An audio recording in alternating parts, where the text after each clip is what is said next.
welcome to another episode of the Recovery Scene. I'm really pumped because you'll know that I love interviewing other people that have podcasts. And every once in a while, I'll hear people go, I want to do a podcast about recovery, but there's so many podcasts about recovery. And I always say to them, do you only read one self-help book? Like, have you only read one book on like how to sew or, whatever you're into? Do it, make it happen. So today I have Shannon from Recovery Capture. So of course, after you're done here, you're going to go like and subscribe to Recovery Capture. But first, because I got to be a little selfish, like and subscribe to the Recovery. So anyway, I met Shannon through Instagram. We're kind of like meeting for real now. It took us a minute, but we got it. Anyway, Shannon, I'm really excited. Thank you so much for being on the podcast. Yes. I've definitely been looking forward to this and talking to you and hearing your story and everything. And you are also a recovery coach, aren't you? Tell us about yourself. Yes. So I'm Shannon Louise. I have been sober since March 20th, 2013. I've been a recovery coach since 2018. I got, maybe 8 coachees right now. I've just, very cool. My whole life is all about recovery. And now I'm adding this whole podcast to it, which is even more exciting. And if I did read self-help books, I'm sure I'd read multiple ones for each one. So yes, listen to all the podcasts. Exactly. Go watch all the podcasts. Right. But especially go watch Recovery Captured, Seek Purpose, and The Stigma Ends Here. There we go. Those are the 3 I've interviewed so far. I'll have to listen to the other one. I haven't listened to that one yet. The Stigma what? There's The Stigma Ends Here, which is really good. Okay. That's Mike and Travis. And then there is Seek Purpose with Brooke and Suzanne Logan. They're phenomenal. They're just excellent. And then of course now we have Recovery Captured. So. And there it is. I'll have to listen to those. Absolutely. Yeah. Thank you. All right. So Shannon, take it away. The floor is yours. Oh, thank you. So like I said, I have a little over 8 years of sobriety. What it was like before, let's put it as a shit show. Okay. that sums it up pretty well for all of us. The prettiest shit show. How I always explain it as I was never enough, right? Let's just pull it out. I was never pretty enough, never smart enough, never good enough, never, whatever you can put after enough, that was me. Yep, that's a big theme. Exactly. Theme among us. Yep, it sure is. Exactly. So I always had this like void. I didn't know where it was. I didn't know what it was, but I just never felt enough. I always felt like I was competing with other people, competing with my siblings or like just myself, because I had expectations for myself that I could never fulfill. Constantly comparing. I don't know why. Yeah. I don't know why. I didn't know if I was the only one that did that, but I guess not. No. I still catch myself, but I was never enough. And that's where I really realized that, something was going on. Didn't know what it was, could never put a name to it or whatever, but I wasn't comfortable in my skin, right? I hated it. I really did. So I sought out drugs, so it was my summer before freshman year, but prior to that, I figure skated for years since I was that's cool. Yeah, little kid, like 5, maybe even earlier. I was on the ice, and for me, like getting my skates on the ice, I was gone. I hit a different mindset. I was not thinking. I wasn't there. It took me away, right? Just like drugs did. So that was like my first out. And I love that. And then I picked up drugs and, slowly moved away from my passion. But yeah. How did you get introduced to drugs?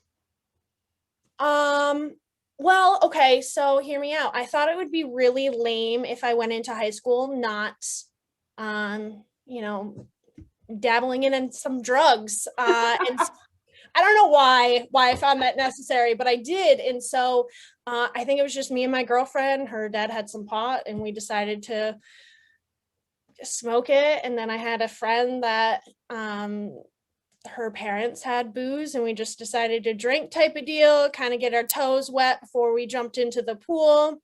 My family, like on my dad's side, my mother left when I was very young. That was very traumatic for me. And that has a lot of weight behind everything. I'm not going to point my drug addiction on that because I think I was born this way, but you know what I mean? A lot of depression and factors after that came from the abandonment issue. Right. Trauma. Right. Thank you.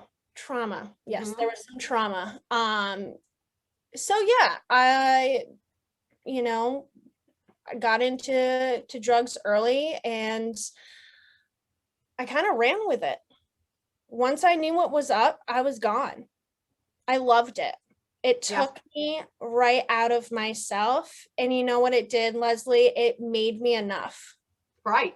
The magic, like I call it the magic elixir or the magic pill. Yes. Yeah. Oh yeah. Magic pill, obviously. Right. It made me feel enough. It made me feel pretty enough, smart enough, good enough, whatever it may be.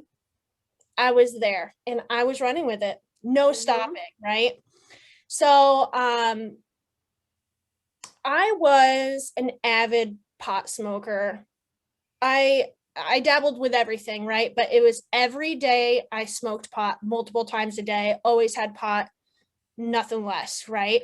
And then everything else was a complete bonus, right? So that was like me and alcohol. Like I think we all have our one underlying drug, call it a drug of choice or whatever you want. But whatever I did, alcohol was always there. Yep. Hold my hand. Yep.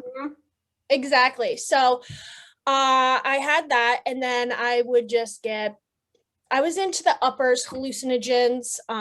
So I would trip whenever. So keep in mind, I'm in high school, so I'm only limited to certain time frames, which really helped me because I loved to try to control, which quickly did not work because I was like, this the early 2000s? Yes. So I graduated high school in 2009. Okay, so this was when acid was big and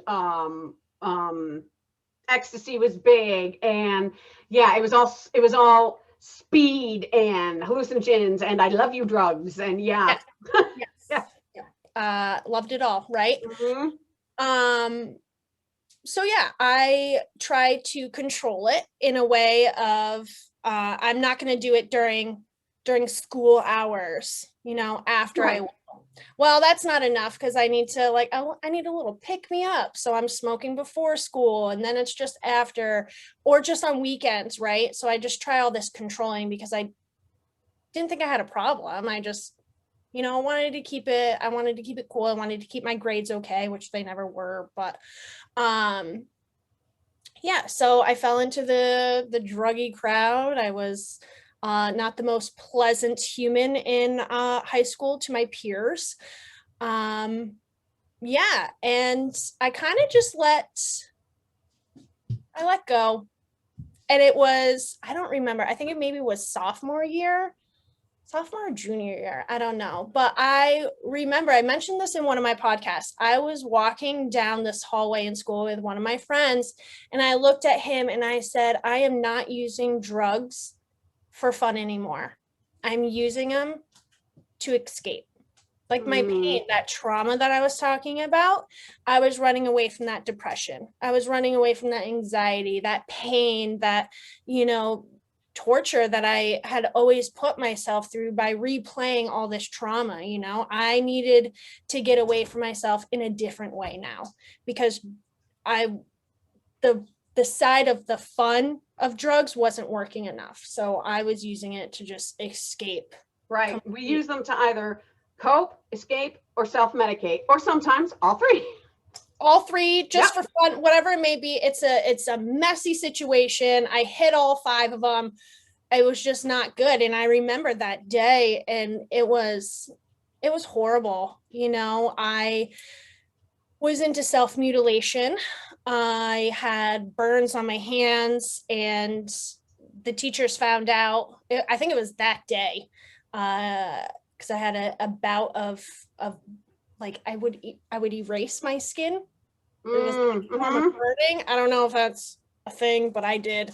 So I had a bout all over my hands the night before, and I think it was that day I was walking down the hallway telling my friend, like, I'm not using drugs for fun anymore. This is something different, and very suicidal, not in a good headspace. And 211 was called, and my father was called to the school. And now, for those that don't know, tell them what 211 is. It's a hotline, a hotline to a crisis hotline. Yeah. Yeah. I mean, now, where are you located? Yeah, I'm up in Vermont. Okay. Okay. Yep. Yep. So we have 211, and I had them come. They went to our house after, and it was just a really bad day for my dad because he found out I was suicidal, just doing some bad shit to my body. And, you know, I put him through a living hell. Right. That didn't stop me. It didn't stop me. No, because it's like this cycle, like I'm doing this substance to feel better about myself. It wears off. I hate myself. I need to quit, but I'm going to do this substance so that I feel better about it. And it just goes on and on and on. Yeah. Yes, exactly. Exactly. Yeah. So I continued because nothing was going to stop me from meeting up with my best friend again, which was drugs and alcohol. So yeah, it wasn't, I carried on. I didn't stop anything. I still cut myself. I was in, I had active eating disorders all throughout like late middle school, all the way. Actually, I'll get into this a little bit later, until last year. So that was there, you know, drugs, mutilation, eating disorder, depression, anxiety. Like I've already started counseling and stuff like that. I graduated high school and I got my first drinking citation, like first big in trouble kind of deal. Did court diversion, did everything I needed to do, and swept that away. I didn't want it. I didn't want it bothering me. Yeah, I'm going to get what I need to do so I can continue doing what I need to do, right? So I pushed that aside, and then I took a year off before going into college, and then I found that I would love to go to college. I wanted to become a teacher, but I got there and I realized that I am paying way too much money to party. That's all it was. It was all it was. I went to like this really hippy dippy kind of just a giant party school. I mean, I'm sure every college is like that part, but mine was like, you'll find it, right? No matter where you go, you'll find it. Some are just a lot easier than others. Yeah. So that's what Johnson was, and I failed out. You know, I was tripping balls every night, going to school drunk. It was just not pretty. So I failed out. And I moved in with the love of my life. And it was a delight. He was older, so I got all the booze I needed. Got all the drugs we wanted. It was just, I was living the dream. I thought I was golden. Yeah, it wasn't until my 20th birthday. Yeah, my 20th birthday, I tried cocaine for the first time. So for me, I never tried, like, okay, so we all have those bars, right? Right. Those moral bars. I'm never going to do this. Well, of course we fucking do it. So let's up that. I'm never going to do that. And I, you know, like I'm climbing this ladder and I finally get to the top so I can fall to the bottom. Yeah, that's the progression. Yeah, right. So I had this line of like, I'm never going to do hard drugs. Hard drugs was like needles and cocaine. I never knew what cocaine was as a drug addict. Like you think you would know, but I didn't. I had no idea. I just knew it was white and I had to snort it. Yep. But I didn't want to do it because I knew I was going to love it. 20th birthday comes. I'm able to do cocaine. And guess who falls in love with it? Shannon. The one who likes speed. Get out. Who knew? Right? No way. Yes, so I fell in love, and it was 8 balls all day, every day. Anytime I could get it, wherever I could get it, I was doing cocaine, and I fucking loved it. Fast forward a few more months, and my significant other and I break up, and I move out, and I hook up with one of his friends because I'm classy like that. And this individual and I and some other people, we go out one night. It was actually Thanksgiving night, and we went to a park to do some drugs, and I got caught. I was in the car, and they caught. Oh, that's big time now. Yeah. So in Vermont, you can't be at state parks after like 9 o'clock or something. Mm-hmm. Or the police will find you. And so I was cutting out lines, and he saw the baggie, and he saw me like slide, because at the time we had CDs. I was cutting it out on a CD case, and I slipped it underneath the car, and I took the blame. And I didn't get arrested that night, which I found really weird, but they had to test it and whatever. So I get charged with it. My family doesn't know. I buy my own lawyer. I get through everything I need to do, just like my citation, right? I don't want anything messing up. So you're working at this time somewhere? Yes. Yep. So you're managing to hold on to a job for right now? Yep. Okay. Yeah, wow. To think about that, I was like, ooh, yeah, that wasn't classy either. I did not do good there. Which on the outside I thought I did, right? But no. Oh, we always think we're slick. Oh God. So not slick. The lies I would tell myself and others, it was horrible. Yeah. But yeah.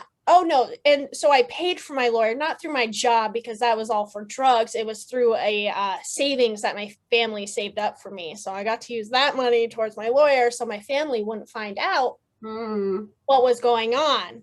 And so I got through all of my trials. I got through all of this back end stuff that he needed me to do and whatnot.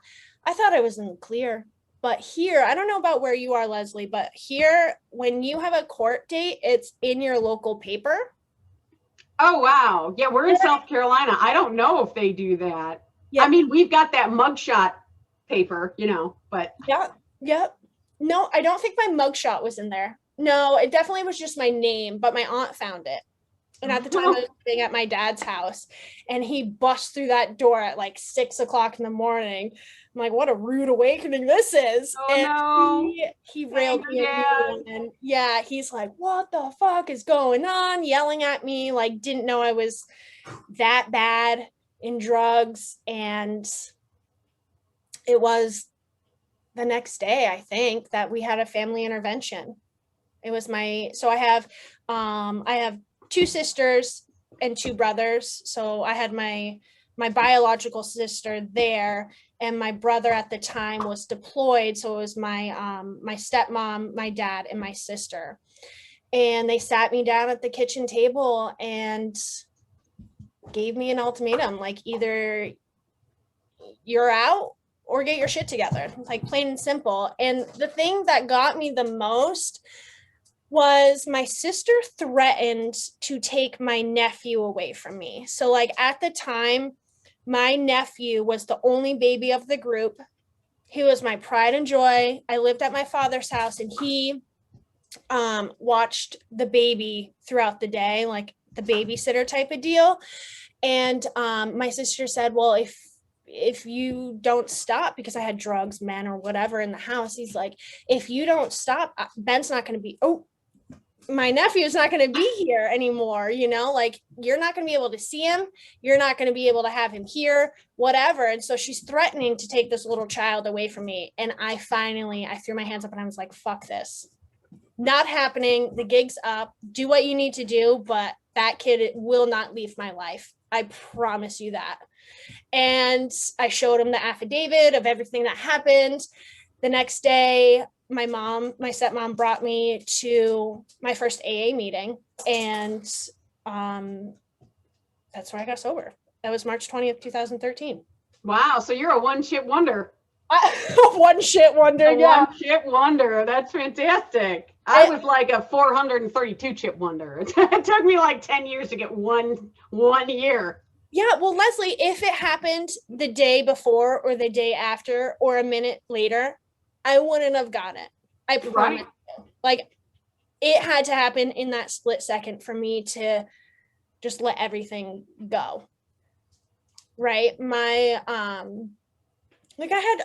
had 24 hours before this meeting. I had no idea what meetings were. I had no idea what AA was. I had no idea what rehab, any of that stuff was. Very foreign. Right. I knew what AA, I didn't know what NA was, never heard of that, but I knew what AA was. And that was something you made fun of growing up. Yeah, you know, hi, I'm Leslie, now I'm an alcoholic. Hi, Leslie, and it was, and I admit it. I mean, I admit it. It was, it's something. And I still hear, I can't remember where I was, but there's these guys and they must've been like college age. And they're like, oh, I'd go to an AA meeting drunk. And I'm like, great. Everybody there would try and help you. Like, that's what went through my head. Like, it wouldn't be hilarious or, itchy or, whatever, edgy. They would just be like, oh, dude, you're the most important guy in the room. Yeah. But yeah. I had no idea. Mm-mm. I never, even growing up, I never joked about it because I had no idea. I saw it in movies. Couldn't comprehend anything, but I didn't know what NA was. As you said, I was at a friend's wedding and I was like, oh, how'd you guys meet? She's like, in NA. And I was like, oh, you guys went to nurse. So she's like an LNA or something. And I was like, oh my God, you guys met in nursing school. She's like, no, NA. And I was like, still have no idea what that is. She's like, Narcotics Anonymous. I was like, still have no idea what that is. But right. Cool. Right. And then I got sober and I went through my first AA meeting and I had introduced myself. I was like, hi, I'm Shannon, a cocaine addict. And this lady picked me up. She's like, here, come with me. And she brought me to another fellowship. But I went back and found my home there and never looked back. Never looked back. I did what the program told me. I had no other way. I didn't know what I was doing. I just knew I could not do drugs or alcohol, no matter what. And before I even got into the program and was really able to let anything sink in, I knew that I had to change people, places, and things. I knew I couldn't go back to the bars. I knew I couldn't go back to my drug dealer's house. I broke up with my boyfriend the night of the intervention, and I never said goodbye to any of my best friends. Yeah. And that is something that a lot of people have the hardest time with. You've got to let those people, places, and things go. You have to, whether you're in a 12-step fellowship or not, it doesn't matter. You've got to, because, I hate cliches, but a lot of the cliches in recovery are there because they work. And that one where they say nothing changes, if nothing changes, is exactly right. All you have to change is everything. That's right. Right. And it's true. And once you go through it and you see the changes in your life, you understand like, oh, okay, see, I can't just go and hang out at the bar because that's not going to do anything for me now.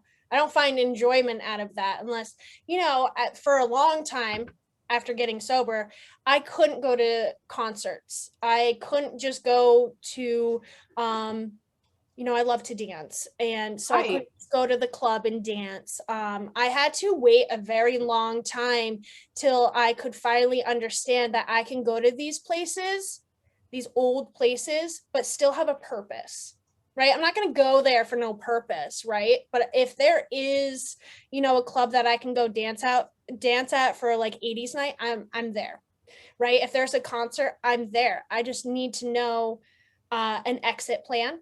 Mm-hmm. People that I'm with need to know. I mean, anyone that I hang out with knows that I'm in recovery. Right. You'll still get that person that goes, you don't drink? How come? It's like, why is that the one drug we have to explain why we don't use it? Nobody ever goes, you don't do heroin? How come? Like, nobody does that. It's always alcohol. It is so true. But I'm the one to be like, oh, well, let me tell you. Right. Me too. I'm so sorry you asked. I know, I'm such an open book and I love it, you know, because if I wasn't, I wouldn't be here today. Right. For such a long time, I was so ashamed of it. I don't know if that's for you too, Leslie, but I was so ashamed to call myself an alcoholic. That's the stigma. It is. That we are fighting against. Yes. Right. And the stigma for me in my head was an old man in a trench coat with a brown paper bag. I'm like, excuse me, I don't think that's me. I don't look like that. But I know. Okay. I know. So many of us think that way. But one guy that I interviewed, Sal, he's hilarious. And he said he went to a meeting and this guy has like years and years clean. And he was the guy with the trench coat and the bottle of booze, and I was like, oh my God, you exist. Like, you're real. And then there's all of us. I never knew that, you know, in the rooms that there would be young people. Yeah. Never knew it, you know. And like a mother, I'm a mother of 4, or you've got the nurse over here who, you know, almost lost her license because the lawyer. Yeah, the lawyer, the dentist. You know, and it's like, I mean, flight attendants, it doesn't discriminate. It doesn't care who you are. It doesn't. Or your economic status or any of that. And you're not taught that. You're not taught that in school. Mm-mm. You know, it's just like this low life scum that happens to have alcoholism. But no, it's all these professionals that have to keep covered because there's such a stigma around addiction. And you know, like now in recovery, I've had a few people like tilt their head, kind of question me, like like that's not cute. And I'm like, you want me to be storing drugs off of your, you know, son's back end? I don't know what you want from me. I've had jobs you know, taken away from me. Really? I mean, yeah, it's not a good image. It's not a good look for the company. Well, you know what? I'm not going to stop. So guess I'm not working with you. Yeah, right. You know? But yeah, what people don't understand is the more you perpetuate that stigma, the more we shame addicts and alcoholics, the more are going to die because they're not going to come forward. They are not going to come forward. They're not going to say, hey, I have a problem. You know, especially, I guarantee you, anybody that is watching this either on the live, the YouTube, or listening to it on the podcast, I promise you, there is somebody in your life that you think is a straight arrow. I mean, you just think they've got it together. Yes. They could be a professional. They could be a speaker. They could be a famous author. I mean, whatever. I promise you, there is somebody in your circle that is suffering and they are not going to come forward because that stigma is going to be all over them and it's going to quote unquote ruin their reputation. And yeah, that's really sad. That is very sad. Yeah. Or if it's not someone in your close circle, it's someone in your close circle that has family members, friends, significant others, children, or whatever it may be that are suffering from it and don't have a voice and don't know how to navigate the world because they don't have resources or they're ashamed or they're, you know, scared of what people are going to say or think. It's like, we can't move around the world like that anymore. I'm not here to walk on eggshells. I'm here to make the earth shake, you know? And I'm like, and that's why I made the podcast. That's why I reached out to you. Like, let's get this voice out, you know, because I'm just saying that if you're a family member, we're in no way saying that you don't have the right to be upset or angry or, you know, absolutely, especially if what they're doing has directly affected your lives. You know, you have the right to all of those emotions, you know, but the stigma of they're a loser, they're a junkie. Yeah, that's not true. I mean, you just listened to Shannon's story and here was drugs and alcohol. And here was all the other issues that she was having to deal with. All this was doing was helping escape, cope, or medicate. Right. You know, so most of the time it's not, these people aren't losers. They're in pain and they're dealing with it in a very bad way. It's a bad coping skill. It's a really, really bad coping skill. It is. You want to break it down to its, you know, simplest terms. Absolutely. And with that being one of our only main coping skills, we lack other coping skills that we should have learned on the way, Right. or other techniques to just move about our lives. We suppressed ourselves for so long and pushed all these emotions and feelings aside, and didn't learn other things to put into our fanny packs or our toolbox or our backpack, whatever it may be. Yeah. Our toolbox is empty.